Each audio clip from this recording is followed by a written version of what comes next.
To my senior, Mr. Paul Reiser. I'll do a partial introduction, then I'll give it to him. But Paul Reiser is one of the oldest members of Motown. Paul was around when Barry Gordy first started Motown. He was one of the very instrumental producers, writers, and arrangers for mostly all the artists that you all grew up with. Trombonists. And trombonists. But I've had the pleasure of him being my friend for over 60 some odd years. So with that, I'll introduce Paul Reiser.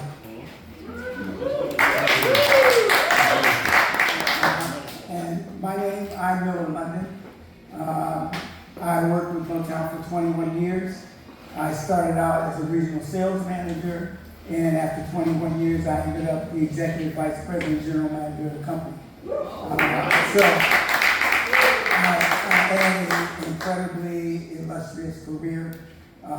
One of the things that was significant about my going to Motown, when I went to Motown, was I didn't start like Paul did.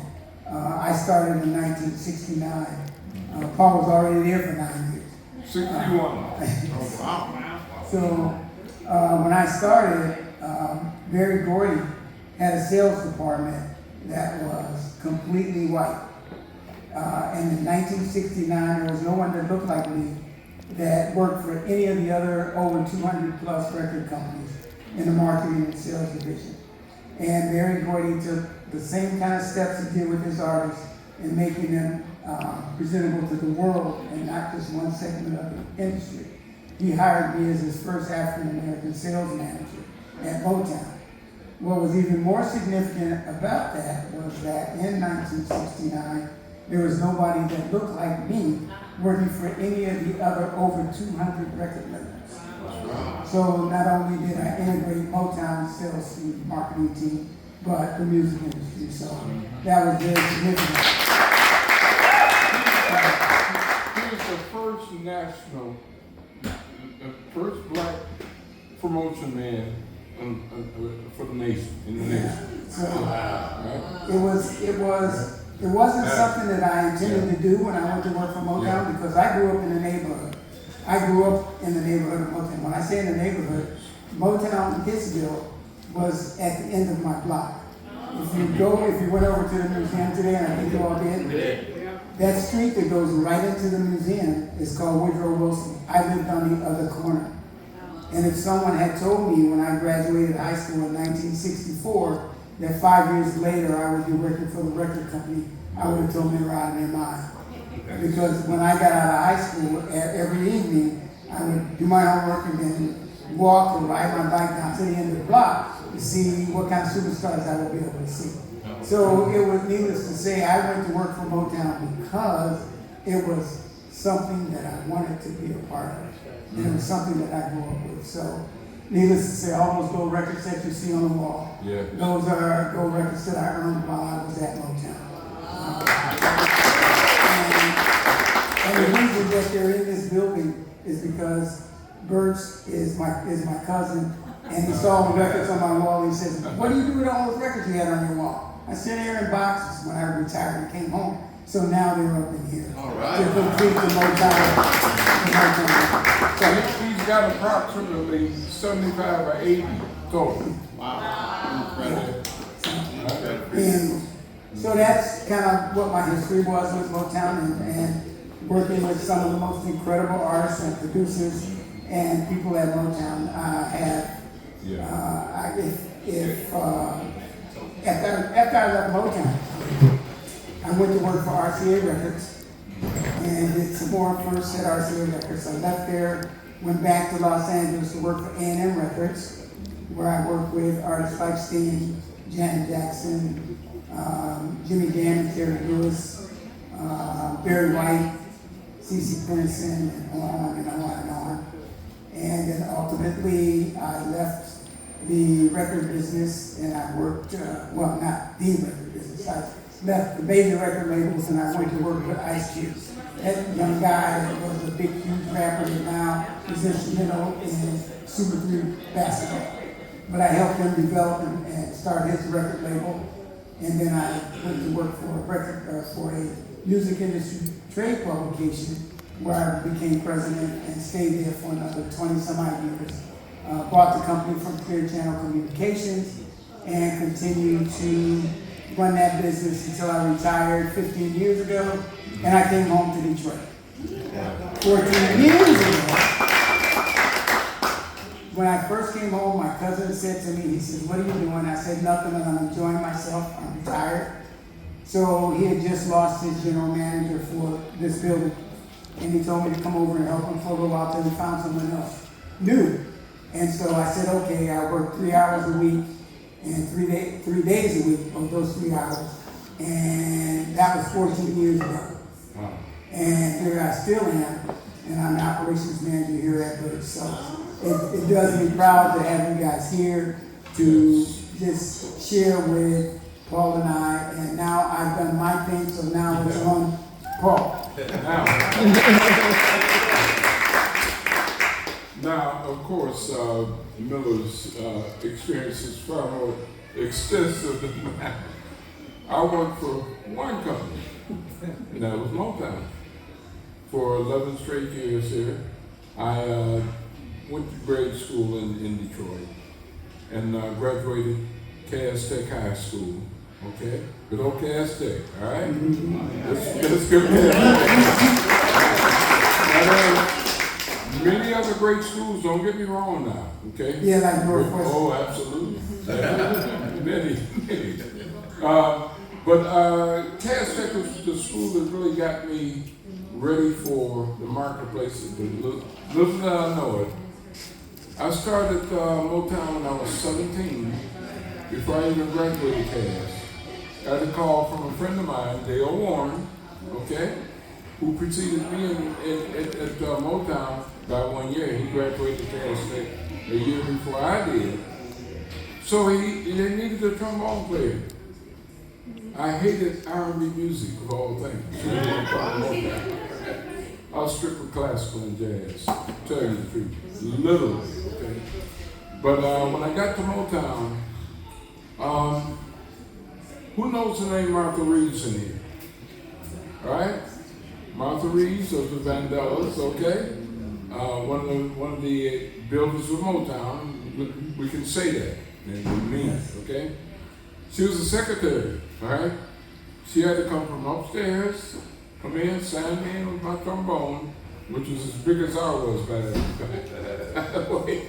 And that happened for about maybe 6 to 8 months, and then I got accepted into the Motown band, the house band, which was called the Funk Brothers at a later time. But those are the guys that developed that Motown sound and called them the Funk Brothers. You heard them, right? Mm-hmm. So I was so proud to come in and sit next to the great George Bohannon. Who knows the name George Bohannon? Trombone? Yeah. Excellent, yeah. Okay? Yeah. We lost him last year. But sat next to him, and I was just a rookie. I mean, that was like a weed among oak trees, okay? Literally, okay? But they accepted me after a while, you know, and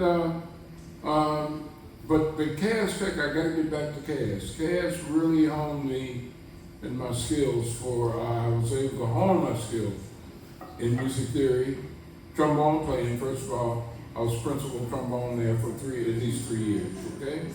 And it was tough, okay? But they saw enough talent in me to put me in first chair. And as I got my theory and everything under my belt, when I got that call to Motown, I was ready. Ready for what? I didn't know, but I was ready for Motown because it was a growing company also in 1961. So I want to tell you about Berry Gordy. Just a quick word about Berry Gordy. When he started Motown, which was with himself, Berry, Robert Bateman, now you could correct me if I'm wrong, Brian Holland, Danny Bradford, and Smokey Robinson. Who knows the name Smokey Robinson? Right? Okay. And that was the core of people who started Motown. that group of people in the vision. There was also somebody else prior to Motown really becoming like a solid company, Norma Singleton. Okay, I've got to say that about her. But Barry took that group of five and really built the corporation. And I can remember the days when Pop Gordy, Barry Gordy's father, would run around there with a tool belt on, hammering and instructing the carpenters on how to build what you see up on the boulevard there, right? That Pittsfield building, the other buildings, he actually supervised and helped construct those buildings up there and turn them into office buildings. And so we got to really give it out for Barry Gordy and his family. What he did now, when he started Motown, he says, we're not going to, and the middle contested this, he said, we're not going to write songs, we're not going to do songs that's going to just encompass one culture, which was the black culture. We're going to do music that's going to encompass the world's attention, okay? And that's just what's happening to this minute, really, as you can all attest to. So that was Barry's vision. And as long as you show a spark of talent, a good spark, got to be a good spark where you can start a fire, not just anything. Barry would let you in the door. He had a great research and development team of people, and he had a good mind for R&D. So no other company in the world like it. No other company, literally, that would allow raw people, rookie talent, off the street, such as myself and Miller, okay, to come in and build lifelong careers. I'm going on 64 years, starting Motown. I don't know how, but here I am. And I've worked no other job, no other work. And I was able to grow at Motown from trombonist to a music copyist, where I copied other arrangers' scores. Then I graduated into orchestrating and arranging my own music with Norman Whitfield. My first session was with Norman Whitfield, so I want to give it up to him. You know the name Norman Whitfield? You heard it through the grapevine? Yes, sir. Norman Whitfield, very strong, okay? So I graduated on into songwriting. I just make it very clear. And then into production. It's like a college, literally. Like a college.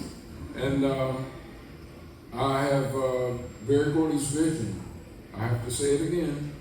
Barry, by the way, Barry's going 96. His birthday is coming up in late November, correct? Yeah. 96 years old. And he's still moving around, moving better than I do. Okay? But it's all about music. Some good music is great for the head, great for the mind. They need to bring it back into the education system. Public school has got to come back. Got to come back. Yeah. So basically, that's the essence of my story. And I never worked as an employee of any other company. Now, I work for other companies doing projects, independent projects, but Motown is in my blood. It's my DNA. I agree. I'll brag about Paul a little bit because he was one of the key arrangers at Motown.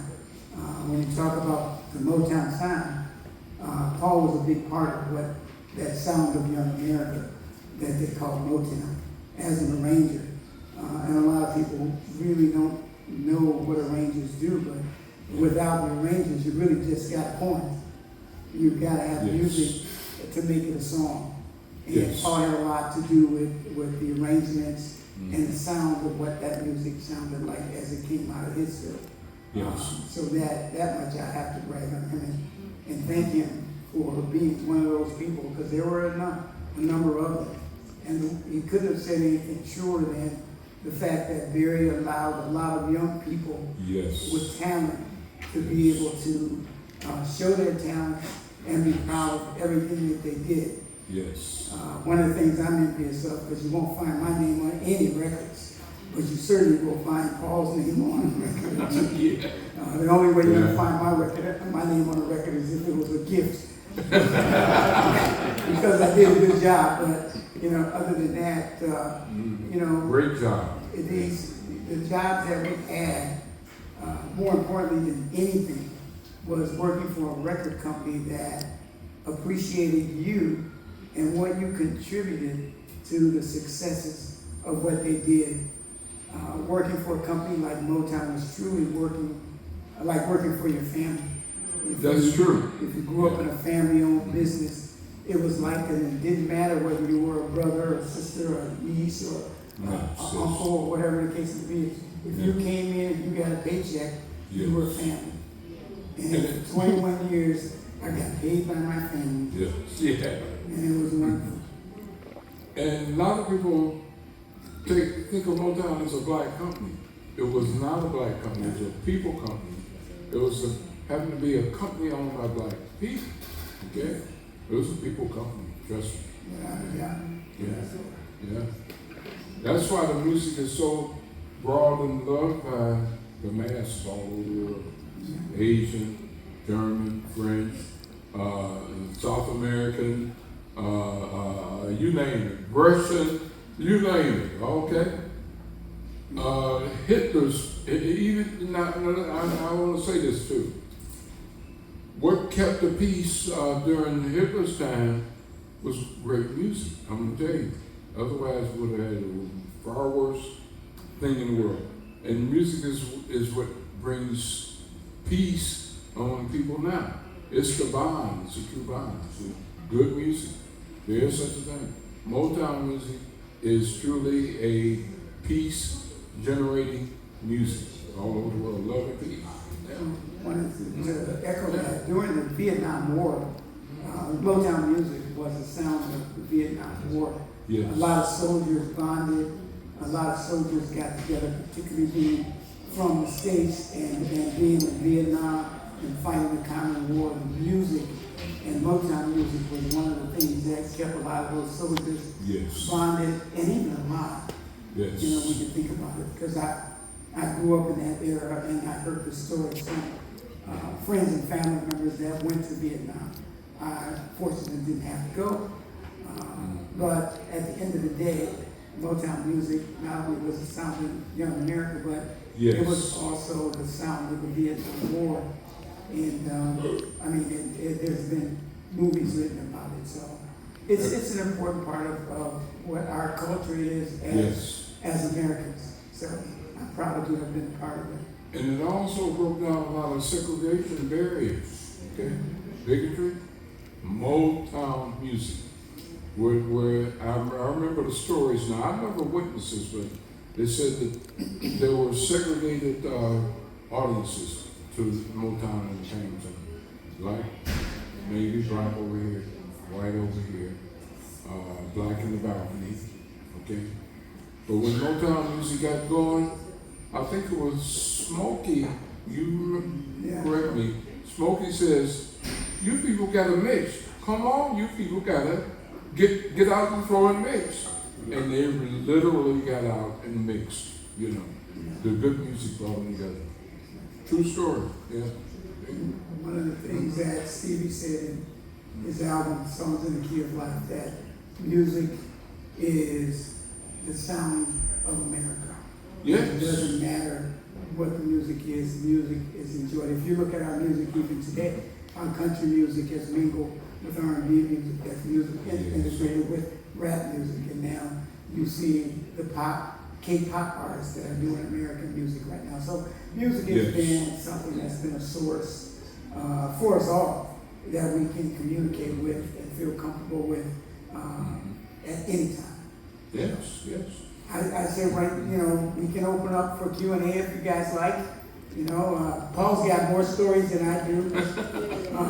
My girl, tell the story of my girl. Oh, now I want to talk about, first of all, somebody never talks about these people. These key people in Motown are engineers, okay? Right. I want to tell you about some engineers. First of all, they had to build a lot of the equipment in our technical department, which was in the basement of that white building, that Hitsville building. We had a technical department where they actually built the equipment that you see in the studio. And people and wonder why they can't duplicate the Motown sound, because we had homemade equipment, homemade engineers, really wrong people, you know. I'm gonna just name a couple of the innovative engineers in the beginning. Mike McLean was one. Bob Dennis, Lawrence Horn, Dave Braithwaite, Cal Harris, Mike Grace came in later years. Help me with some names, okay? Edward Wolfram? Edward, ooh, God! Ooh, that's so funny. It's a quiet world since he passed, I'm telling you. My buddy Ed Wolfram, genius, little genius. I could go down there, we could go down and name many more. James Green was another one.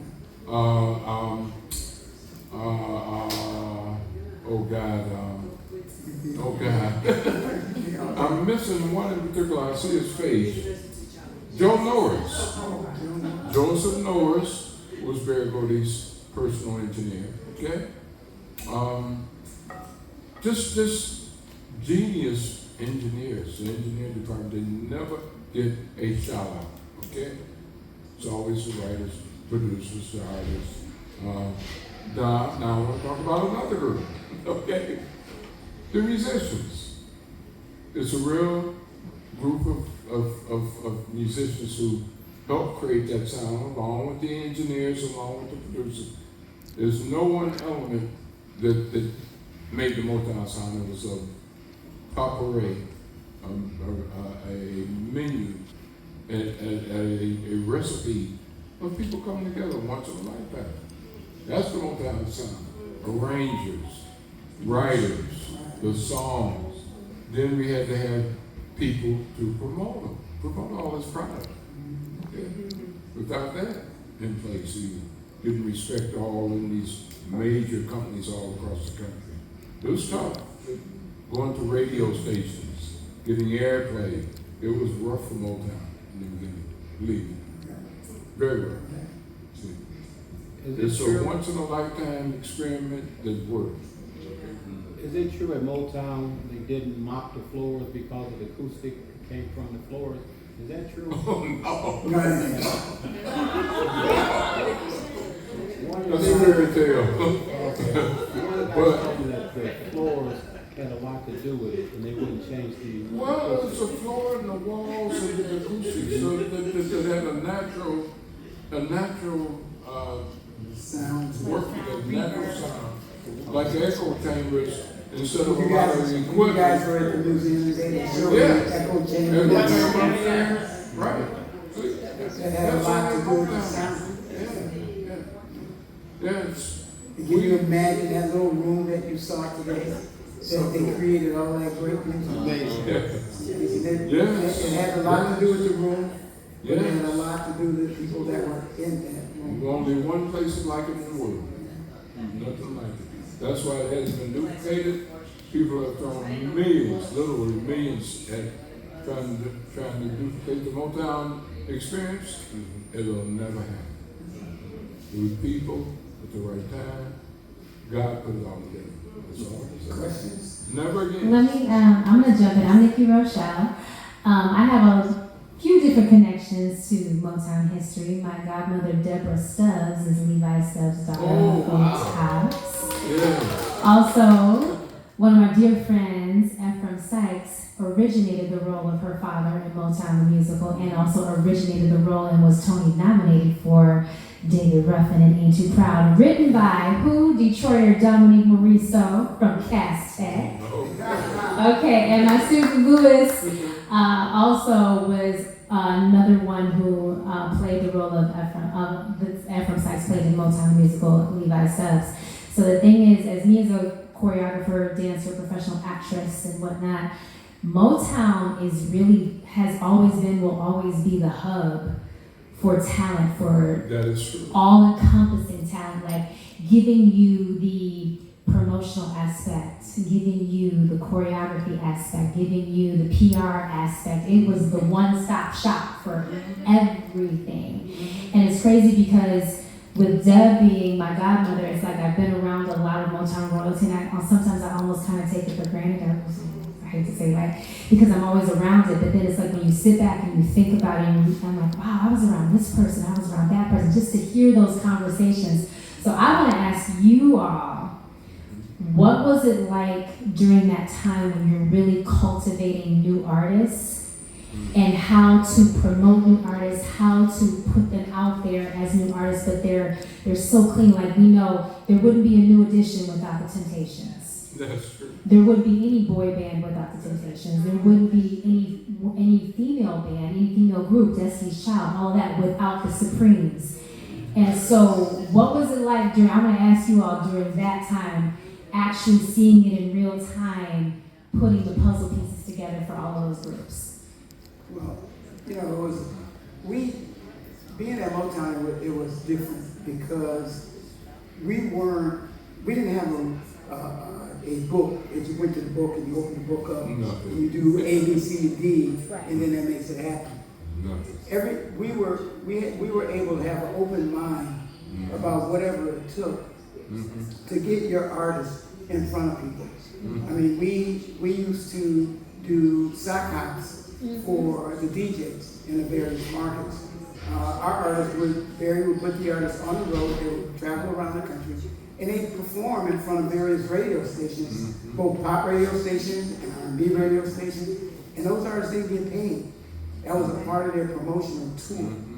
And those are the kinds of things that we would do to get our artists in front of the people. And once you got them in front of the people and they saw it, the rest was very easy. The only other hard part was being able to make sure you got your music into the record stores. Yeah. As young people going to a record store, you know when you go in a record store, you got $5. You're gonna spend that $5 on something, on as many records as you can get. So you're gonna start with the ones you like the most. If they don't have it, you go to the next one. If they don't have it, you go to, but you're gonna walk out of that store having spent that $5. Yes. And it was our job to make sure that when you walked out of that store, after having spent that $5, that at least one of those dollars was spent on a Motown artist. Yes. And that came from our ability to be able to market and promote our artists in front.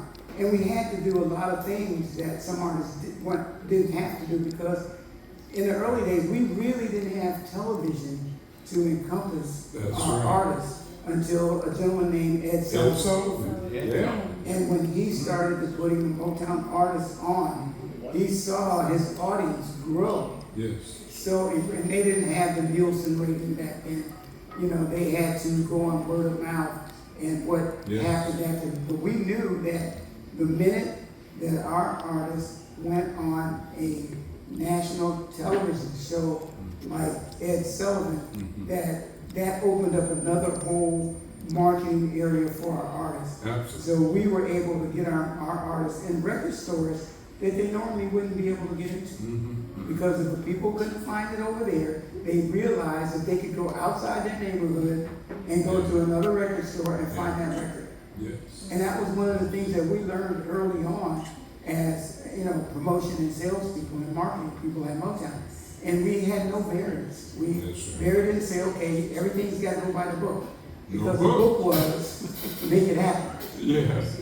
The book was make it work. Now, I want to go back a little bit. We were the only company that had an artist development department. Okay? It was called ITME, International Talent, what was it? ITM, International Talent Management Inc. Incorporated. Right, because that was the basis for any artist development company, really, and any other record company. Because me, as a former artist of Rockabell's Warner Brothers, artist development is a huge thing. But Barry Gordy and Motown was the foundation. So there would be no artist development without what was created here first. Then we had Maxine Powell. Anybody heard of Maxine? Yeah. Maxine Powell had Beans, Errol Beans Fold. Okay? Yeah. We had Charlie Atkins. Yes. We had Maurice King. Yes. We had Johnny Allen. We had,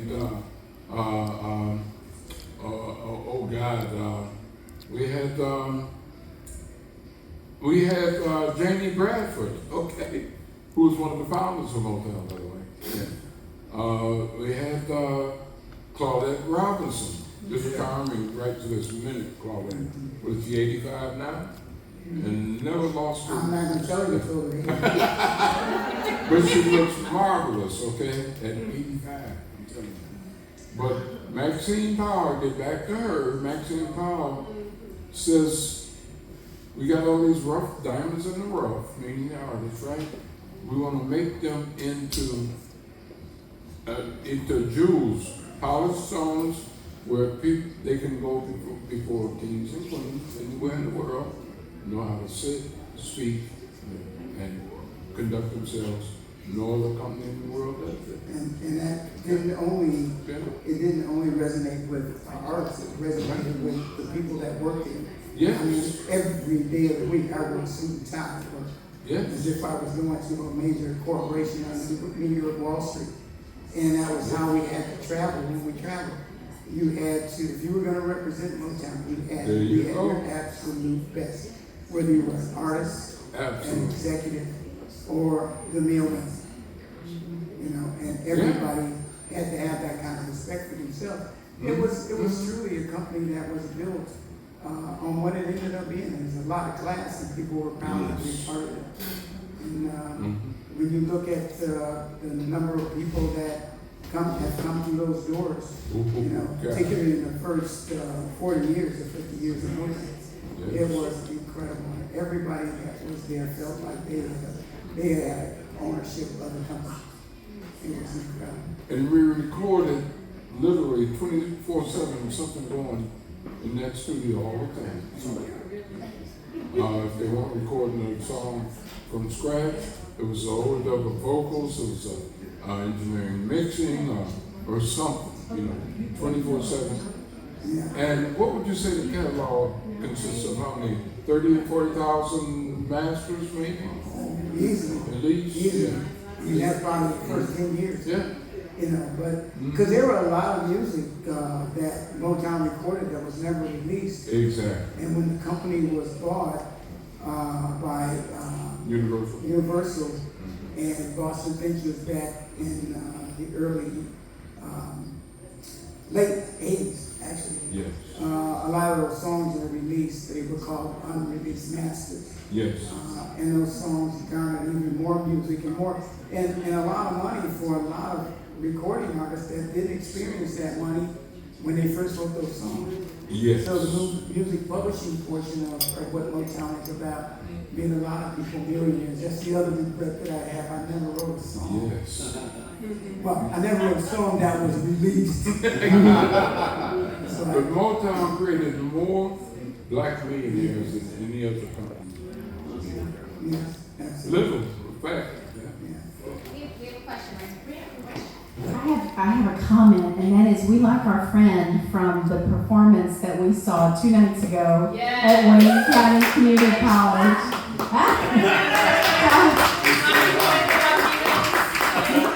You have got some good moves. Mr. Mike Seville, we are your fan club, so we're just following you too. But my real question is, so we were at the museum today, and did you ever get a chance to be in the room when you had $1 and you were asked, would you rather have a hot dog or would you rather have this song? Would you buy this song? That would be your question, Paul. Now, I'm trying to think of that room. Were you talking about the Studio A? Well, guess what? A&R meetings. I'm on this picture. You see a black and white picture in there? I'm the second from the left and the right. 19. Okay, was I there in the room? Yes. Yes, and then there was we had a product control department also. Okay, which was a very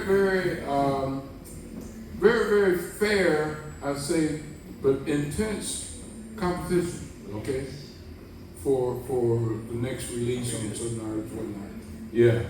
And they would all vote, and it was a fair that's why you got so much great product out of Motown.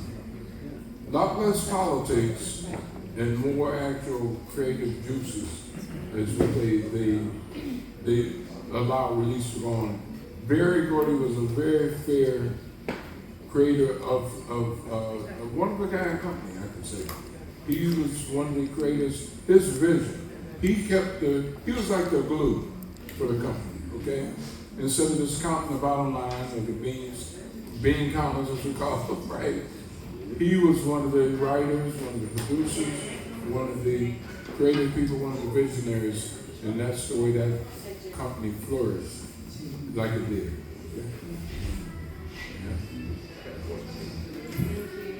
Sorry, 1 second. Why did Motown move? Good question. That's a good question. I wondered that too. The industry, the entertainment industry has started to focus on two parts of the country, on the East Coast and the West Coast. And early on in Barry's career, he moved to the West Coast. He moved to the West Coast because the West Coast was an area where television and film were huge. The East Coast was film and stage. So being in television and film, it was an optimal place for him to be. And it became a time in 1971 where it became more important for him to bring his music to where he was, so that he could, for lack of a better way to put it, have more control on the music that he needed to be produced for his film and television business. And needless to say, it was a good idea because our first projects in television were very successful. Our first film, Lady Sings the Blues, was nominated for a number of Academy Awards. Even some of the TV shows that we did, TCB on Broadway, those were very successful projects. Mahogany. So it was the optimum place for the business to be. We didn't totally leave Detroit, but when you move the core parts of your business to another city, as we did with Los Angeles, it left a big dead gap in the city of Detroit. Yes. Needless to say, I mean, I was fortunate to move to Los Angeles when the company made the move, but it was bittersweet. But at the end of the day, it was something necessary if the company was going to grow. It had to make that move because Detroit was not the city at the time that could have helped that growth to continue. Thank you, James.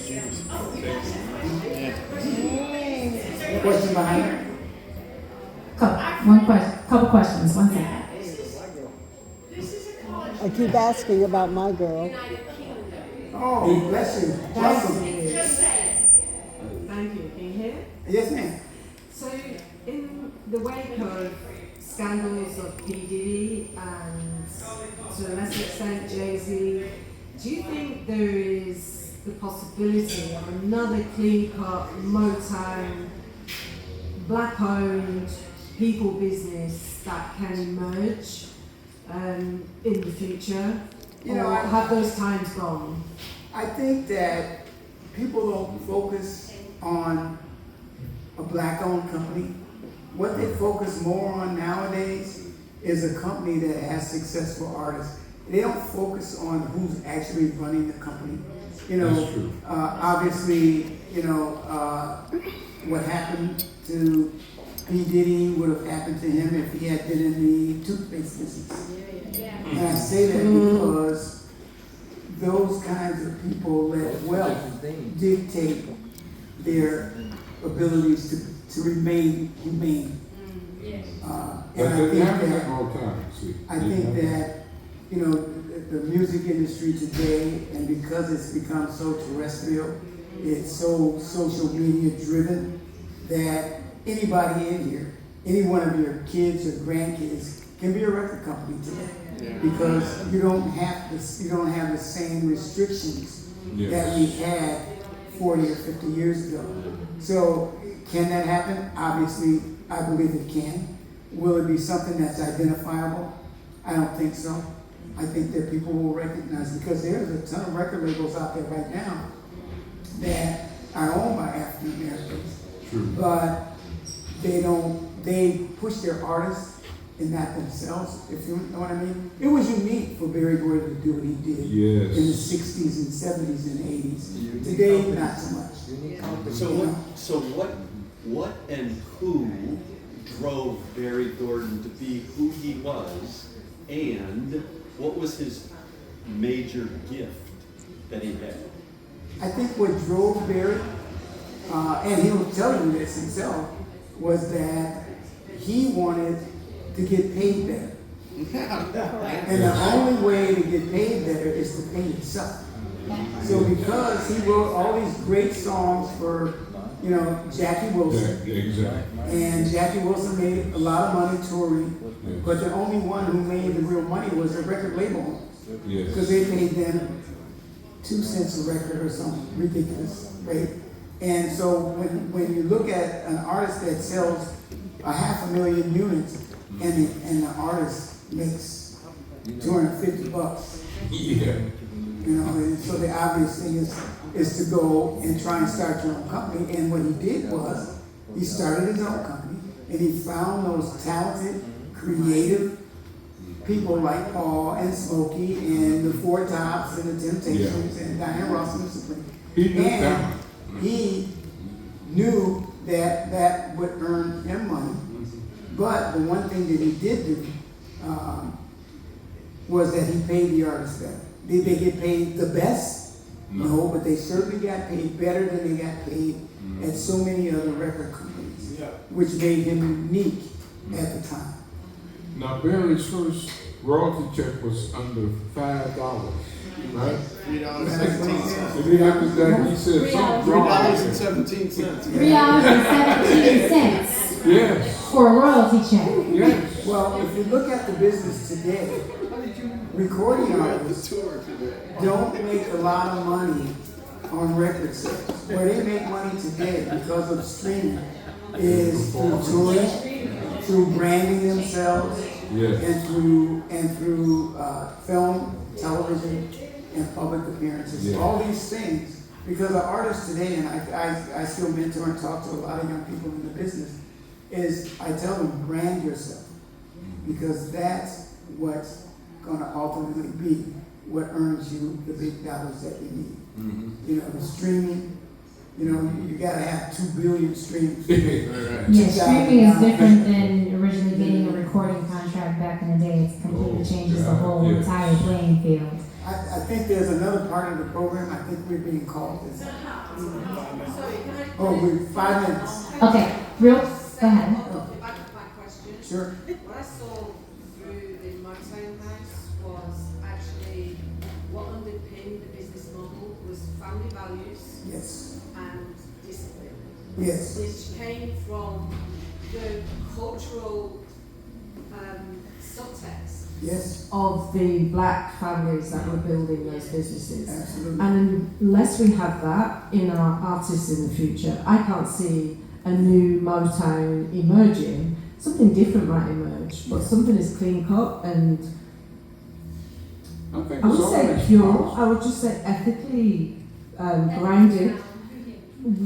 It can't emerge unless those things combine. Well, I can tell you that if you look at, and I've been in the business long enough to now see it go in a full circle, and we're coming back around to that. You'll notice that the music is starting to change again. You'll notice that it's becoming more lyrical. Music that you can really understand the words. And there's certain artists that you will gravitate to where you'll see these changes happen. And it will evolve and come back around again. Will there be a company that will emerge in a black community like Motown was? I don't know. But I certainly know that the music and the evolution of music is coming back around Yes. to something that we can all become very proud of again. Yeah, it's getting back to more storytelling, Yes. how it used to be. We have one question right here. We want to ask about James Jameson.